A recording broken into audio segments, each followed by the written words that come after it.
You mentioned Barnes and Noble before. Speaking of tough and frank conversations, there have been some just downer news in publishing, especially for the middle grade crowd, between editors very publicly leaving and saying, "Hey, I'm burned out. I didn't have family money, so I was working 5 jobs to try and stay here, and now I'm out."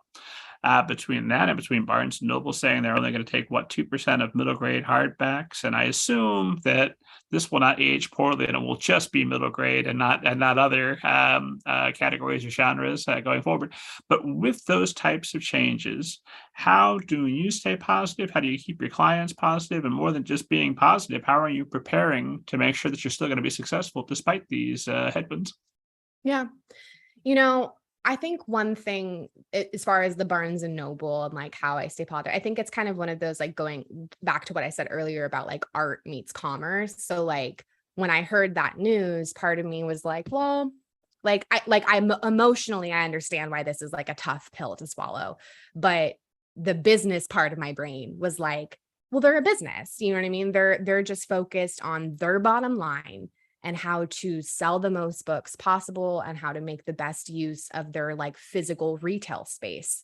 And so if, books are sitting on a shelf and they're not being sold, like that's not a good business decision, right? And so um part of how I stay positive though and kind of like put a spin on that makes it, to reframe it, I guess, not put a spin, to reframe it to myself and my clients is that like, if your books were sitting on that shelf in a Barnes and Noble and they weren't selling, your books, like, that's not where your readers are. You know what I mean? And so when Barnes and Noble says like, we're not carrying like a certain amount of books, that doesn't mean that your books won't be in any Barnes and Noble across the country.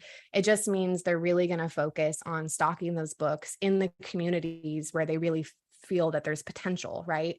And so that to me is not a negative. That's like a strategic decision. Like we want our books to be in those communities. We want our books to be in places where they're going to find their readers. And if, readers in whatever city just don't read a lot of middle grade fantasy, or whatever it may be, then again, the books sitting there, while it might be nice to walk into the store and see them there, if we're not pushing, if we're not pushing any books and we're not selling them, then do they need to be there? You know what I mean? So there's kind of that part of things. But then also like I think with everything being super online now, I think a lot of folks are investing more in their communities and indie bookstores. So that doesn't mean that your books won't be, able to be purchased elsewhere. And then the other thing I'll say for like middle grade in particular is that like the middle grade business model is so it's more driven by like school and library markets. And that doesn't mean that like there aren't books that of course take off elsewhere, but like so much of it is more like long lead. Like you can have books like middle grade books that don't become bestsellers until they've been out for several years because they just kind of pick up steam, right? You might have books that like win a lot of awards like a year after they've been published. And so like there's less pressure or like need from both like from the publisher for the book to be like, week one, day one, like automatic bestseller. Like people who work with middle grade books know that it's just a different business model. We really look for that school and library market to make a big push. And so it's a little bit less concerning to me if, the books aren't being stocked in every Barnes and Noble across the country, because maybe that's not where we were going to find our readers anyways.